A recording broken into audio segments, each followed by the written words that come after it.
VF7 का new software update आ चुका है, बट ये वाली गलती मत करना जो मैंने करी थी, वरना गाड़ी को टो करा के सर्विस सेंटर लेके जाना पड़ेगा मैनुअल अपडेट कराने के लिए। मैंने क्या गलती करी थी और कार को कैसे अपडेट करना है एंड इस अपडेट के क्या क्या नए फीचर्स हैं, वो जानने से पहले एक और इंपॉर्टेंट अपडेट ये है कि स्टार्टिंग 1 जुलाई विनफास्ट ने बाकी सारे पब्लिक चार्जर्स पे फ्री चार्जिंग बंद कर दिया है एंड अब सिर्फ वी ग्रीन के चार्जर्स पे ही फ्री चार्जिंग मिलेगी टिल 31 मार्च 2029। बट हम स्टिल पेड चार्जिंग कर सकते हैं और ब्रांड्स के चार्जर पे विनफास्ट के ऐप से, क्योंकि विनफास्ट ने नया वॉलेट का सेक्शन इंट्रोड्यूस कर दिया है जिसमें हम मनी ऐड करके पेड चार्जिंग कर सकते हैं। एंड वी ग्रीन के चार्जर्स पे तो मार्च 2029 तक फ्री चार्जिंग है ही। अब देख लेते हैं कि अपडेट करना कैसे है। तो कार में अपडेट तभी आएगा जब कार वाईफाई से कनेक्टेड होगी फॉर मिनिमम 25 to 30 मिनट्स। तो उसके लिए अपनी कार को वाईफाई से कनेक्ट करके ये ऊपर से पुल डाउन करके बस कैंप मोड एक्टिवेट कर दो एंड कार को 40 मिनट्स के लिए छोड़ दो वाईफाई से कनेक्ट करके। आपको अपने आप अपनी ऐप में पॉपअप दिख जाएगा अपडेट का। अब देख लेते हैं कि इस अपडेट में क्या क्या नए फीचर्स आए हैं। तो अब अगर हम कोलिजन अवॉइडेंस में जाके ऑटोमेटिक इमरजेंसी ब्रेकिंग को ऑफ करेंगे तो ये परमानेंटली ऑफ रहेगा, मतलब कार वापस स्टार्ट करने पे भी ये डिफॉल्ट ऑफ ही रहेगा, जो कि पहले ये हर बार ऑन हो जाता था। तो ये बहुत अच्छा फीचर है कि अब हमको मैनुअली हर बार इसको ऑफ नहीं करना पड़ेगा। Next is this UI changes. तो यहाँ राइट साइड पे अब हमको ये वाला नया बॉक्स आ गया है जिसमें 6 ऑप्शन है। तो इसमें फर्स्ट ये ऑटो होल्ड का है, सेकंड ये म्यूट अनम्यूट का है, सेंसर्स का, थर्ड बूट ओपनिंग का है,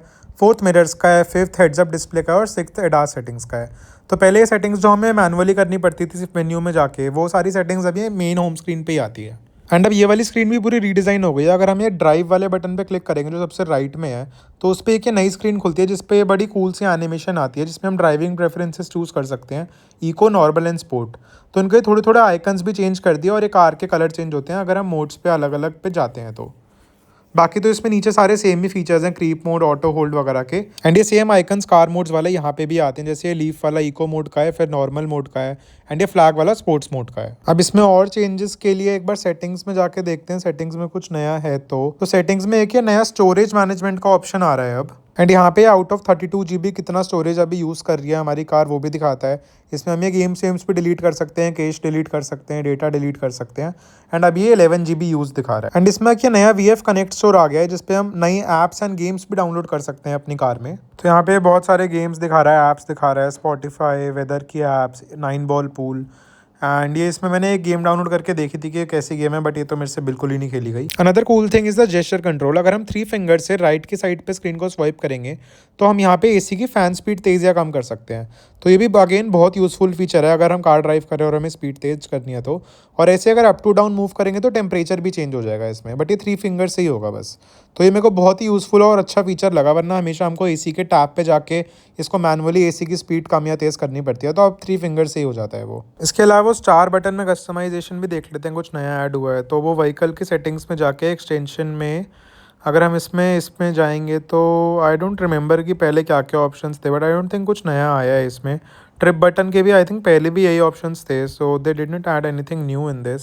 इसमें क्या नया नैप मोड भी आया, तो ये भी देख लेते क्या है। तो इसका ये वाला आइकन है, नैप मोड पे जाने से इसमें 2 ऑप्शंस आएंगे कि नैप ड्यूरेशन कितनी करनी है और साउंड कौन सी करनी है, वाइट नॉइस, पिंक नॉइस। तो अगर ये 15 मिनट्स के लिए स्टार्ट करेंगे तो ऐसी पूरी स्क्रीन पे बस ये टाइम लिखा आएगा और ये छोटा हल्का सा बैकग्राउंड म्यूजिक भी चलेगा एंड इस पर लिखा आता है कि nap mode is active for 15 minutes.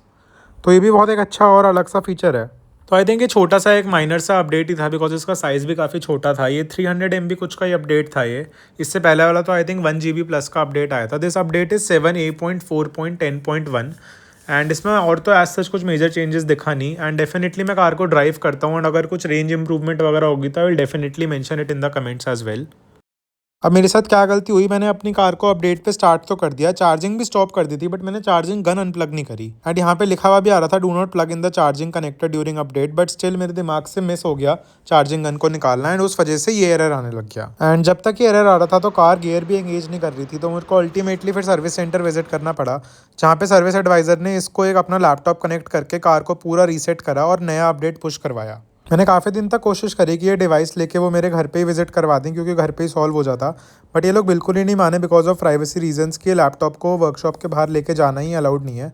तो अल्टीमेटली मेरे को अपनी कार यहाँ पे लेके आनी पड़ी टो करवा के, और इन्होंने लैपटॉप कनेक्ट करके इंस्टेंटली विद इन 30 सेकेंड्स ये इशू रिजॉल्व कर दिया था। मैं आया था यूवी फरीदाबाद के सर्विस सेंटर में जो उनका मेन सर्विस सेंटर है, और यहाँ पे ऑब्वियसली वी ग्रीन चार्जर भी है जहाँ पे बहुत सारे VF7 और VF6 खड़ी हुई थी। तो ऑब्वियसली हमने भी अपनी गाड़ी लगा दी ताकि थोड़ी सी चार्जिंग करके ही घर चलते हैं।